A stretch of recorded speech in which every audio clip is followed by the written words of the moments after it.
Infrastructure Bill. Mr Speaker, I'd like to put some context around this bill and why the government has seen the need to bring the bill to the House in the first place. This bill follows on from a discussion paper on the state of New Zealand's infrastructure released last year, which was incorporated into the first National Infrastructure Plan released this month.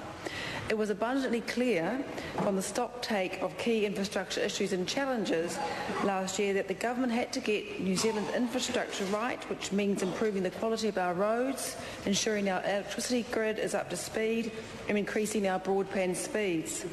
The plan, which has a 20-year horizon, is part of a range of work aimed at improving the government's planning, decision-making and management of infrastructure in order to maximise economic benefits. To achieve this,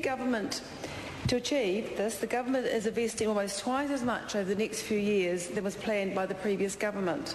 The reality is the government is spending over $6 billion per year on physical assets and holds approximately $110 billion of such assets. Mr Speaker, the plan will also support thousands of jobs which will contribute to a stronger economy, which over time will mean better wages and higher living standards for New Zealand families. Mr Speaker, this plan, like any plan, will only succeed as long as it can be implemented. The words must result in action, and that is why we have the bill in the House today.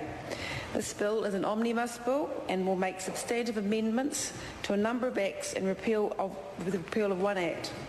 At the committee stage of the House, this bill will be divided into two bills, the Utilities Access Bill and the Infrastructure Bill. This bill is about maximising economic growth by developing critical infrastructure. This bill removes the unnecessary barriers to infrastructure development and improves the consistency between regulations. It also is a part of our commitment to review regulation and remove red tape. The bill is in four parts, Part 1 and 2. Improve arrangements for managing access by utility operators such as electricity, gas, telecommunications, water and wastewater to transport corridors. It was apparent during the submission process that there were a number of inconsistencies or gaps in legislation and also in industry practice. We heard of inefficiencies, uncertainty and disputes leading to associated high costs and delays.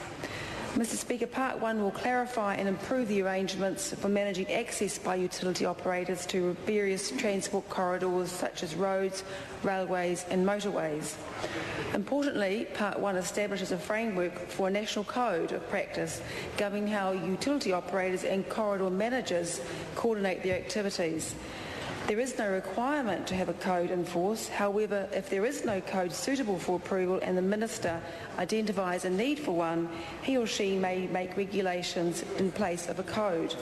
It's a case of, if a code is deemed necessary and the utility operators and corridor managers can't decide what the code should be, the Minister will. Part 3 amends the New Zealand Railways Corporation Act 1981 to remove some of the statutory restrictions that negatively affect the running of the New Zealand Railway Corporation's business. Part 4 repeals the Affordable Housing Enabling Territorial Authorities Act 2008 while keeping an amended prohibition on restrictive covenants affecting social housing.